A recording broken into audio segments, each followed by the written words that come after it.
மே 16ஆம் தேதி நைட்டு 17ஆம் தேதி அதிகாலை உக்ரைன் ரஷ்யாவோட பகுதிகளை தாக்குறதுக்காக, ரஷ்யாவோட கட்டுப்பாட்டுக்குள்ள இருக்கக்கூடிய கிரீமியாவை தாக்குறதுக்காக மிகப்பெரிய தாக்குதலை முன்னெடுத்திருக்கிறாங்க. அதுவும் இந்த தாக்குதலுக்கு உக்ரைன் தரப்புல இருந்து மொத்தம் 140 UAVக்கள், அதாவது இந்த ட்ரோன்கள் இருக்கு இல்லையா, பறக்கும் டைப் இருக்கக்கூடிய அன்மேன்ட் ஏரியல் வெஹிக்கிள் வந்து பாத்தீங்கன்னா 140 சர்ஃபேஸ் ட்ரோன்கள்னு சொல்லுவாங்க இல்லையா, அது வந்து 20 ட்ரோன்களை பயன்படுத்தி இருக்காங்க அப்படின்னு சொல்லப்பட்டு வருது.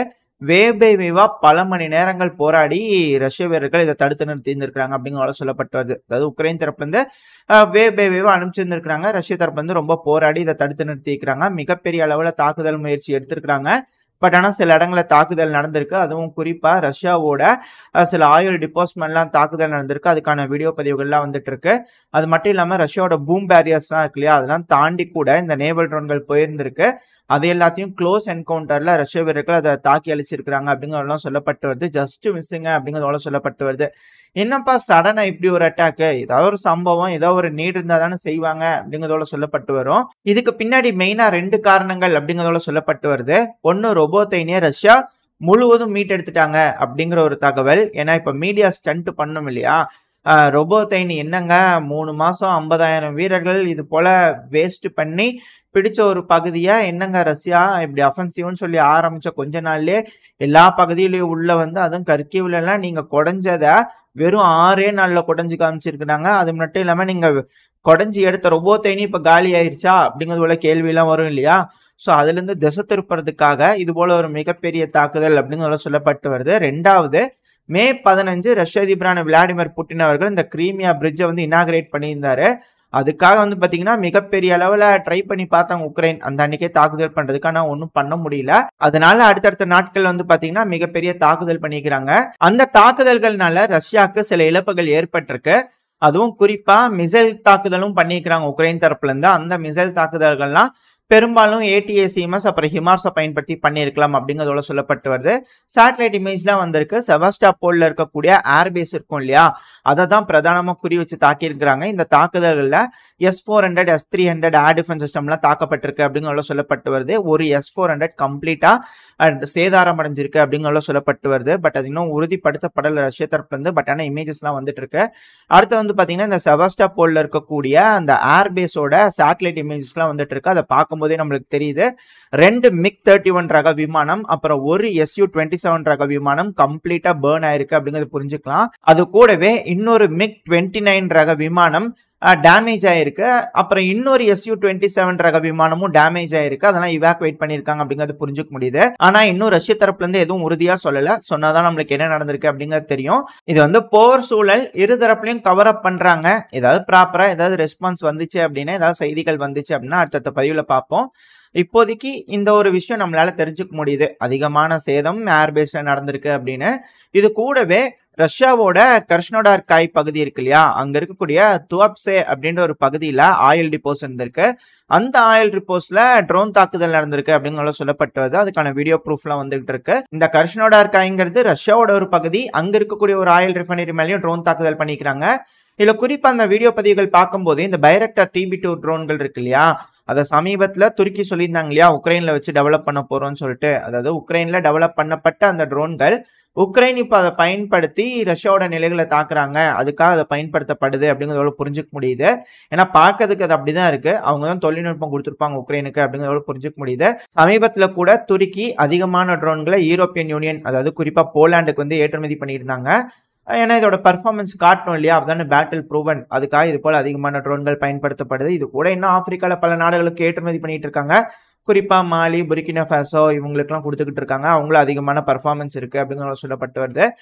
பார்ப்போம், இது போல உக்ரைன் கிட்ட பல வகையான ட்ரோன்கள் இருக்கு. இது எப்படி ரஷ்ய தரப்புல இருந்து சமாளிக்க போறாங்க அப்படிங்கிறது போல. இப்ப வரைக்கும் உக்ரைன் என்ன பண்ணிக்கிறாங்க அப்படிங்கறது பார்த்தோம். இதே 16ஆம் தேதி நைட்ல இருந்து 17ஆம் தேதி அதிகாலை வரைக்கும் ரஷ்யாவும் உக்ரைனுக்குள்ள மொத்தம் 20 ட்ரோன்கள் அனுப்பியிருக்கிறாங்க. அதுவும் குறிப்பா ஒடசா, வின்செஸ்யா, பால்டோவா, அதுக்கப்புறம் கர்கிவ், அப்புறம் மிக்கலைவ், இந்த ஒப்லாஸ்ட்ல இருக்கக்கூடிய பகுதிகளை குறிப்பா டார்கெட் பண்ணி தாக்கலாம் அப்படிங்கிறது போல அனுப்பியிருக்கிறாங்க. 20 நாங்க டவுன் பண்ணிட்டோங்க அப்படிங்கிறது போல உக்ரைன் தரப்புன்னு சொல்லியிருக்கிறாங்க. எப்படிங்க ஏர் டிஃபென்ஸ் சிஸ்டமே இல்லை அப்படிங்கிறது போல உக்ரைனோட அதிபரான ஜெலன்ஸ்கி அவர்கள் வந்து பொங்கி எழுந்திருக்கிறாரு.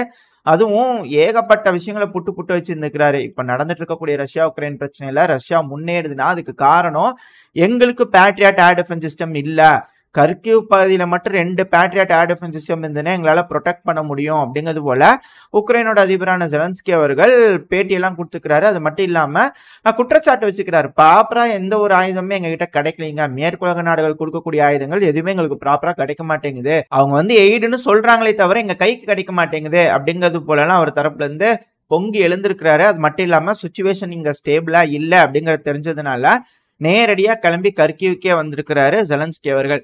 இது மட்டும் இல்லாம இந்த கர்கிவ் பகுதியில ஒரு பேட் சைன் வந்துருச்சு, பேட் ஓமன் அப்படிங்கறதெல்லாம் சொல்லுவாங்க இல்லையா, அது போல வந்துருச்சு அப்படிங்கிறது போல சில நபர்கள் அரசல் புரசலா பேசிட்டு இருக்காங்க. காரணம் என்ன அப்படின்னா, இப்போ ஒரு வீடியோ பதிவுகளோட இருக்கும், பாத்தீங்கன்னாலே தெரியும். ஒண்ணுமே இல்ல, கர்கிவ் பகுதிக்கு முன்னாடி போய் நின்று அந்த போர்டு இருக்கும்ல, வெல்கம் டு கர்கிவ்னு சொல்லி வச்சிருப்பாங்க இல்லையா, அங்க போய் இன்னும் ஒரு வீடியோ எடுத்துக்கிறார் செல்ஃபில, இந்த பகுதியில இருக்கும் அப்படிங்கிறது போல. சமீப காலமா ஆத்விகாவா இருக்கட்டும் பல பகுதிகளுக்கு போயிருக்கிறார் இவரு. போற எல்லா பகுதியிலையும் ரஷ்ய வீரர்கள் வந்து பிடிச்சிடுறாங்க. ஸோ கர்கிவோட பகுதியிலையும் என்ட்ரன்ஸ் இன்னும் போட்டோ எடுத்துருக்காங்கன்னா, ரஷ்யா இங்க வாங்க, இது வரைக்கும் நீங்க வரணும் அப்படிங்கிறது போல அவர் வந்து டார்கெட் வைக்கிறாரா ஜெலன்ஸ்கி அவர்கள் அப்படிங்கிற கேள்வி வருது.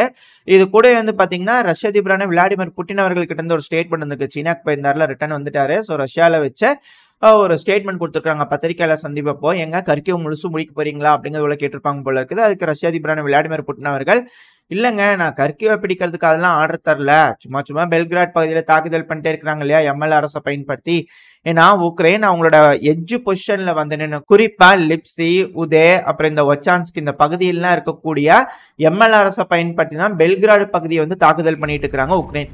ஸோ இப்போ வந்து அந்த பார்டர் பஃபர் ஜோன் மாதிரி இப்போ உருவாக்குறதுனால இந்த உதேவா இருக்கட்டும், அதை இன்னும் அங்க உள்ள என்டர் ஆகல இன்னும் ரஷ்ய வீரர்கள். இப்போதைக்கு லிப்சி அப்புறம் ஒச்சான்ஸ்க் பகுதிக்குள்ளதான் என்டர் ஆயிருக்கிறாங்க. மொத்தம் 4000 வீரர்கள் கிட்ட இருக்காங்க அப்படிங்கிற சொல்லப்பட்டு வருது.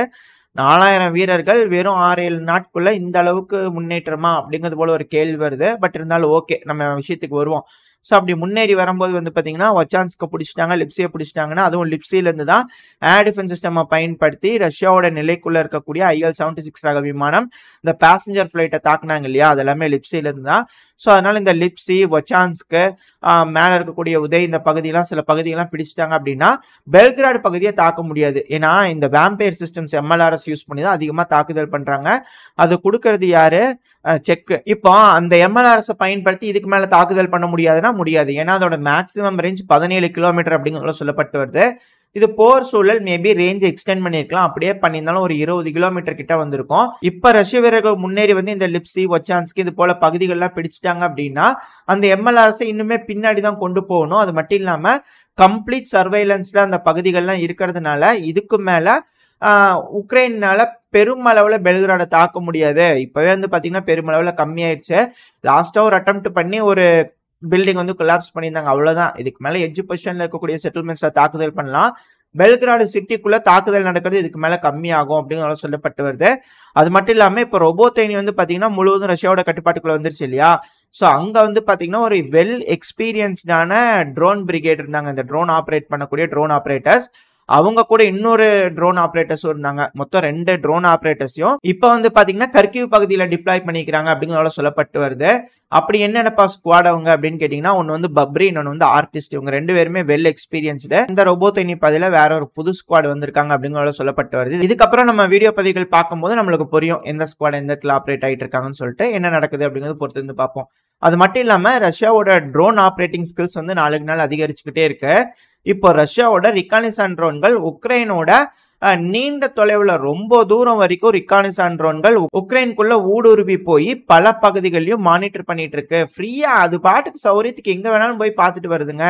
அதுவும் உக்ரைனோட எந்த பகுதிக்கு வேணாலும் போய் சவரமேனிக்கு அது ரிகானிசான் பர்பஸ்ல ஈடுபட்டுக்கிட்டு இருக்கு. காரணம் என்ன? எங்க கிட்ட ஏர் டிஃபென்ஸ் சிஸ்டம் இல்ல, ஏர் டிஃபென்ஸ் சிஸ்டம் கம்மியா இருக்கு, ஏர் டிஃபென்ஸ் சிஸ்டமுக்கு தேவைப்படக்கூடிய மிசைல் கம்மியா இருக்கிறதுனால ரஷ்யாவோட ரீகான் ட்ரோன்கள் எல்லா பக்கத்துலயும் பறந்து விரிஞ்சு பறந்துகிட்டு இருக்கு. இதை நம்ம முதல்ல கட்டுப்படுத்தணும். இதை கட்டுப்படுத்தினாதான் நம்மளால ஏதாவது செய்ய முடியும், ரஷ்யாவோட முன்னேற்றத்தை அதிக அளவுல தடுக்க முடியும். ரெண்டாவது, நம்மளால சில பகுதிகளில் முன்னேற முடியும் அப்படிங்கிறது போல உக்ரைன் தரப்புன்னு சொல்லிட்டு இருக்காங்க. இது ஒரு மிகப்பெரிய குற்றச்சாட்டு. மேற்குலக நாடுகள் பல பில்லியன் வந்து எய்டு கொடுத்துட்டு இருக்காங்க. முதல்ல ஏர் டிஃபென்ஸ் சிஸ்டம் கொடுங்கப்பா அப்படிங்கிறது போல இப்ப எல்லாரும் திரும்ப சொல்ல ஆரம்பிப்பாங்க. எய்டு அமௌண்ட் அறிவிக்கிறது போதும், இதுக்கு மேல ஏர் டிஃபென்ஸ் சிஸ்டம் அறிவிங்க எல்லாரும் அப்படிங்கிறது போல சொன்னாலும் ஆச்சரியப்படுறதுக்குல என்ன நடக்குது அப்படிங்கிறது பார்ப்போம். ஏன்னா இப்ப இந்த ரீகான் ட்ரோன்கள் இருக்கிறதுனால ஆர்டிலரிகளோட பயன்பாடுகள் இருக்கு இல்லையா, இந்த கர்கிவ் பகுதியில குறிப்பா கர்கிவ் பகுதி சுமி பகுதியிலாம் ஒரு ஆர்டிலரியோட டைம் ஸ்பேன் ஒரு நாள் தான், ஒரு நாள் கூட இருக்க மாட்டேங்குது அப்படிங்கிறதோட சொல்லப்பட்டது. 24 ஹவர்ஸ்க்கும் கம்மியா தான் ஒரு ஆர்டிலரியோட டைம் ஸ்பேன் இருக்கு அப்படிங்கிறத சொல்றாங்க. அதாவது ஒரு டைம் தான் யூஸ் பண்ண முடியும். ஒன்ஸ் யூஸ் பண்ணிட்டாங்க அப்படின்னா அது காலி. டேங்கா இருக்கட்டும், ஆர்டிலரியா இருக்கட்டும், ஹவிட்சர்ஸா இருக்கட்டும், இது எல்லாமே ஒன் பர்பஸ் தான், ஒன் யூஸ் பர்பஸா தான் இருக்கு அப்படிங்கிறத சொல்றாங்க. காரணம் என்ன, ஒன்ஸ் யூஸ் பண்ணிட்டாங்கன்னு தெரிஞ்சுன்னா ரஷ்யாவோட ரீகான் ட்ரோன் வந்து பார்வையிட்டுக்கிட்டே இருக்குது. லொகேஷன் எடுத்து கொடுத்துச்சுன்னா ட்ரோன் ஸ்குவாட் அடிச்சிடுறாங்க. அப்படின்னா இஸ்கந்தர் ஸ்ட்ரைக் நடக்குது. ப்ரிசைஸ்டான ஸ்ட்ரைக் நடக்கிறதுனால உக்ரைனால எதுவுமே செய்ய முடியல அப்படிங்கிறத சொல்லப்பட்டு வருது. இது எப்படி அவங்க கையாள போறாங்க மேற்குலக நாடுகள், ரஷ்யா எப்படி உக்ரைனோட ட்ரோன் அட்டாக்ஸ் கையாள போறாங்க அப்படிங்கிறத பொறுத்து இருந்து பார்ப்போம். இதோட இந்த பதிவை நம்ம முடிச்சுக்குவோம். இந்த பதிவு எப்படி இருந்துச்சு, உங்களுக்கு பிடிச்சிருக்கா? பிடிச்சுன்னா லைக் பண்ணுங்க, உங்க ஃப்ரெண்ட்ஸ் அண்ட் ஃபேமிலியோட ஷேர் பண்ணிக்கோங்க. அது கூடவே மறக்காம இந்த பதிவு பத்தின உங்களோட கருத்துக்களை கமெண்ட் செக்ஷன்ல சொல்லுங்க. இந்த பதிவு நல்லா இருக்கும்னு நம்பிக்கையில அடுத்த பதிவில் உங்களை சந்திக்கிறேன். அது வரைக்கும் ஸ்டே சேஃப். By by.